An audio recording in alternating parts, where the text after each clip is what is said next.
Um, let's get into it. So let's see how this goes. And of course, like the loss of Tyreek um, sucks, but it's going to create an interesting sequence of events now. Because now we're going to see what Tua can do without this cheat code superpower on the offense, which has been essentially nullified for the past like 2 seasons. And what is Mike McDaniel gonna do? Anyway, let's just get This is let's. the first one. There were a lot of bad plays by Tua actually. Tua missed a lot of throws that he should not be missing. Um, and some other really questionable play calls. There was like this weird confusion because I guess ESPN had a graphic on the broadcast that said that Frank Smith was the offensive coordinator, who's the offensive coordinator was calling the plays, and that's not true. I'm unaware as to whether any reporters have asked McDaniel directly, but you could clearly see on TV that McDaniel was with the play sheet and speaking. I can't imagine there are multiple people in the play calling process. That would literally be like that would be Brian Flores and his three-headed monster calling plays into a second season all over again. That would be a nightmare. But I'm pretty sure it's still Mike McDaniel calling the plays. So just that kind of disclaimer. So, and you could tell by the sequence of events, like they just didn't run the ball when, it's kind of a good idea to do so. Place. Not sure how these things happen, but Alec Ingold does not belong running plays out of the tight end position to end up 15 yards downfield. No, especially not on third down. Like, that's doesn't make any sense to me. Range, Borum, Paul, and Noah. Strange gets beat right quick. Same thing with Noah. Evade the pressure. He hits Ollie. He tries to hit Ollie Gordon, who fell and is trying to get up. And as you can see right here, he had Alec Ingold for what would have been the first down. Again, this is 1st and 10. I think we end up marching down the field and kicking a field goal. So kind of this But is a should moot point, Alec but Ingold he be does there? miss Like, wide open Alec Ingold right here, he shouldn't even be and there. trying to hit a falling Ollie Gordon who had two guys in front of him. So it was good of him to evade the pressure. Steps up, boom, lets Noah clean up block, kind of takes on two guys, gives him a second. Just wish he would have thrown it there. So this next play is, I love this. Well, I don't know. I don't know. Tua definitely should have thrown it to Alec Ingold, but it's like if you're a quarterback and you know the guy that's way down, deeper downfield is the fullback. Like it's not Darren Waller, you know. In a pinch, plays breaking down. I'm not looking for him. I'm just not. He's also like 5'5". Not really. Alec Ingold's like 5'8", 5'9", I guess. He's just as tall as any other receiver on our team. Um, yeah. All right, Tua should have hit him, sure. But I'm not going to fault Tua for not looking for Alec Ingold 15 yards downfield. That's usually not a good play. Absolutely dumb on the New York Jets to give that quick comeback. All right, Absolutely dumb on the New York Jets for playing that defense. And this is why I'm so unimpressed by Tua's performance and the offense's performance. We see it every week. Teams play zone coverage on the Dolphins, and Tua makes mistakes. Tua throws interceptions. The Jets played man coverage against the Dolphins all day, all game. That's exactly how the Dolphins beat you. I don't know why they didn't play zone coverage against the Dolphins. Maybe their defensive system is so broken down and so incompetent that like these guys on the defense can't, you know, execute zone coverage correctly and they just get burned anyway. Um, but for some reason the Jets wanted to play man coverage on the Dolphins, and we exploited it. Um, is that good play calling? No, no, it's not. It's not. Um, why is Tua throwing to wide open guys? Well, because you know, defense is pretty, pretty easy. It's just man. So there's nothing impressive about it. It seems like the Jets were just shooting themselves in the head, which is exactly what Brees Hall said. It was bad. And on these two plays, he already blocked me, so he already doesn't like me. I'm going to pinpoint Bradley Chubb because he needs to do better. He needs to do better here. So this is going to be a run play, and what you're going to see here is you're going to have yeah, it is astonishing that the Dolphins' defense cannot get they can't get pressure unless they blitz, and that's really concerning because they're spending a lot of money on the defensive line. So it's perplexing. I think that those guys are just getting worn down because you're just running the ball in their face so effectively and making them run on every play. But I think it's also a little bit of the scheme as well, because for some reason I see weird plays where like Jalen Phillips makes a play, a defensive pass block, but like he's covering Garrett Wilson. Why? Why is that his assignment? I don't understand. this 1, 2, 3, 4, 5, 6 offensive linemen. You got 2 tight ends, and you got the full. And you got their game plan. Like 6 offensive linemen on this one. Their game plan against our defense was perfect. And there's going to be a little bit of a reoccurring occurrence on this play. Motion here from the receiver. The Jets almost were like, oh, you think you're violent? You're telling your guys you want to be violent? Okay, let's show you violence. And they showed us the violence on the offensive side of the ball. They pounded our defense. They gave up like 300 rushing yards. Horrible. I heard this on like local radio, and throughout like, the reporters as well. Like it's hard to preach violence to people who aren't violent. Like you could try to I use myself as an example. Like you could try to hype me up to like go jump someone, and I might buy into it and be like, yeah. And then when it's time to do it, I'm like, that's just not really who I am. Can we just talk about things in a nice way? So that's the thing. Like, do you have the guys on your roster to be violent? I don't think they do.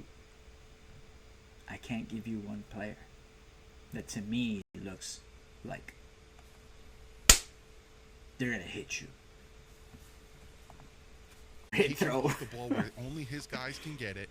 Gets it up there. He did it with Devontae Parker. He did it with Mike Gesicki. We have Cedric Wilson back, so we might incorporate him in a little bit. Yeah. He's very good at throwing the 50-50 back shoulder passes. Really going to incorporate that. Now, back on defense here. Chop. And I genuinely hope that it's just mind-boggling to me that we need Darrell Waller to make plays, to realize that if you get a quarterback like Tua, those big bodies, those big targets running downfield, like he's gonna hit them. It's so much easier for those guys to catch the ball that those are the guys you need when you're trying to squeeze the ball into coverage, because those are the guys that impose their body on the defenders, and our little guys can't really do that. If you don't catch them running in stride, they're not as effective, and sometimes a lot of routes in football you just got to stay put and catch the ball, and it helps when you have bigger bodies doing that. A man again. I mean, I'm going to make a comment here. Because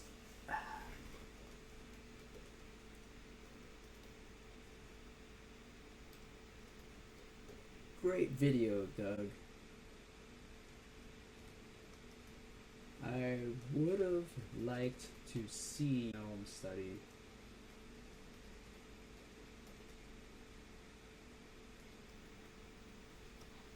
Alright, let me proofread that.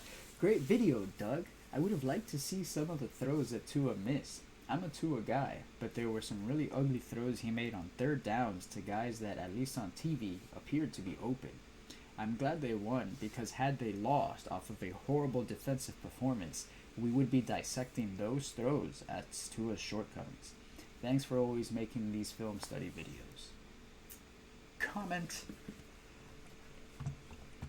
Am I proud of that? Yes. Nah, this is an interesting perspective, you know. Let's be real. The Dolphins played bad enough to lose. The defense played bad enough to lose. The offense missed just enough third downs to lose. Tua fumbled a snap. Those are plays that drastically change the way your team responds to in-game situations.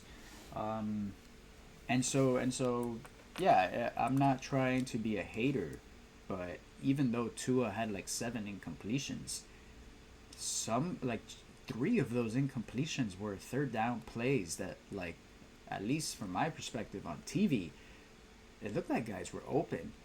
It looked like Tua just missed, and I think those are some of the plays that, you know, we'd be thinking about very differently had they somehow found a way to lose. Hey, but guess what? The Jets were better at losing than we were, and that's why the Dolphins won the game. Let's be real. Let's figure this out. Tua, what you got to say, bro? What you got to say? I hope you shut up and say nothing. I hope you literally just stand up there and say, I got nothing. That's not him. That is not him at all. Yep. Curious, why carbs? Why carbs? That is super interesting to us, talking about, you know, his injury prevention, concussion prevention. Well, I want to hear Tua's explanation, but that's interesting that his nutritionist would tell him something like that. I don't know. I'm into health and fitness and things like that, so that's an interesting concept to me. Obviously, I would think that, you know, if you carb up, you know, you're fueling your muscles with a lot of glycogen, which perhaps as you get tired and fatigued as the game goes on, I can imagine that as your muscle fatigue settles in, your spinal muscles could definitely, if they don't have enough energy in them, could potentially, you know, not be as strong and withstand some big hits from professional athletes. So let's hear what he says. Why carbs?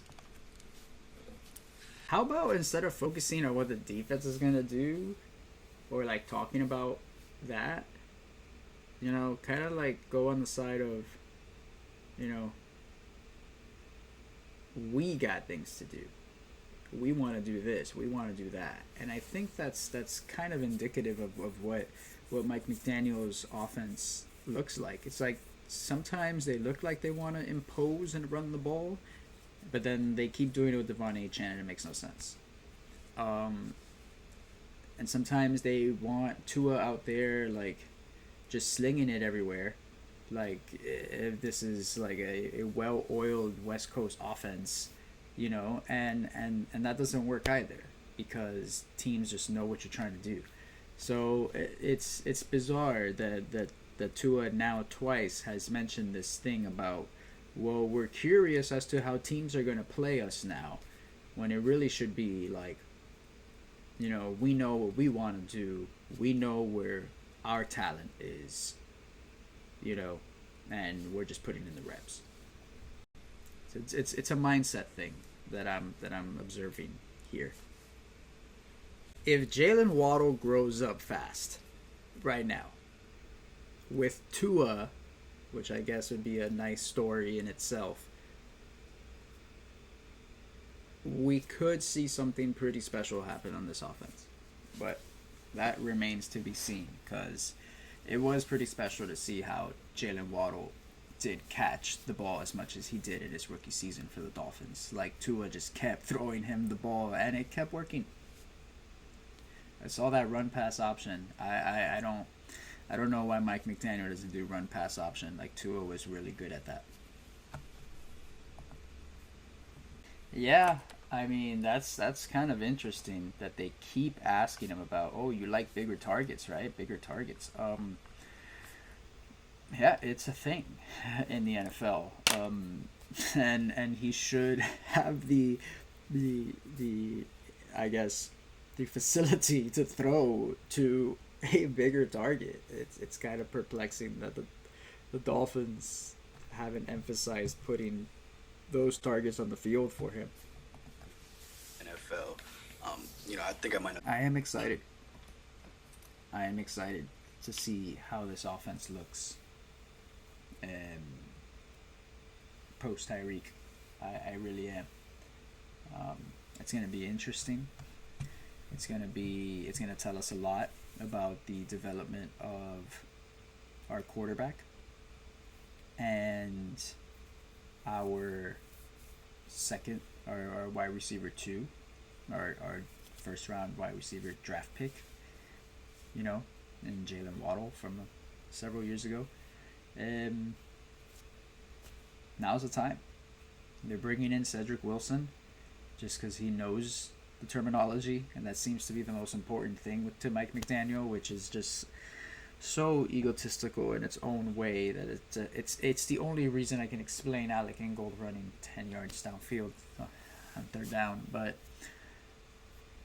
hey, if by circumstance it's just gonna put bigger targets, because now NWI needs to play right more because of the injury, so it's like Tua's just gonna have bigger targets around him and he's going to play better, and it's gonna be like, of course, but you never didn't have these targets. You get me? Like, you just don't want to incorporate them more in what you're doing.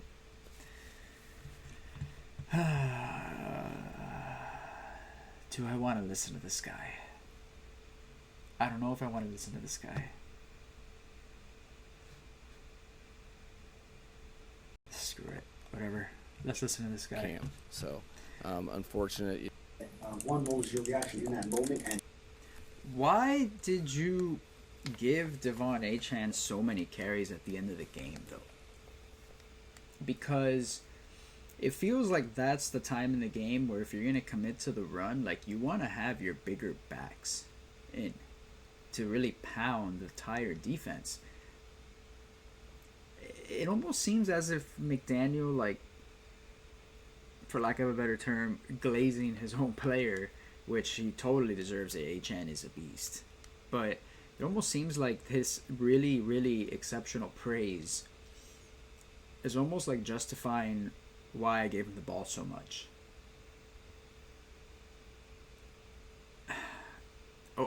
What would have been the best outcome of giving Achane the ball? He breaks one and houses it, which would have been great, especially on Monday night. Like, he already had one touchdown, he just breaks another one, and the game's truly over on his watch. Like, that would be great. But the truth is, towards the end of the game, if you're not passing a lot, he should, for the most part, be resting so that next week no one can tackle him. I don't know. I don't know why Achane got so many carries when you're trying to, or just churn the clock down. I think that's where you got to put in the bigger back. I want to see more Ollie Gordon. I'm not sure what McDaniel was thinking there. That was horrible. That was horrible. I'm glad that's over. He didn't really say much. And that's what happens when your team is winning. It's things are not so crazy, people are not so worked up, and I'm excited for Carolina. I'm excited to see where this team goes. Let's let's see how this team grows up, because it's time to do so. I think it's fair to say that Tyreek's presence and who he is as a person was probably like some voice of leadership in that locker room, and now that it's gone, someone needs to pick that up. It's supposed to be the quarterback. Maybe Tua always kind of deferred to Tyreek because, you know, he's the one with the championship ring. He's the one with the biggest personality. Let's see what happens. And maybe there's a little bit of a culture change amongst the players to be a little bit more like Tua in the sense of put your head down and work, and hopefully not succumb to some of Tua's downfalls, which would be like continuing to overshare and say whatever is on his mind to the media, because that's just a distraction. Tyreek is the biggest distraction, and he's gone. Don't make yourself the distraction now, Tua. So, be exciting. But I'm gonna get off. Probably edit some videos and whatnot.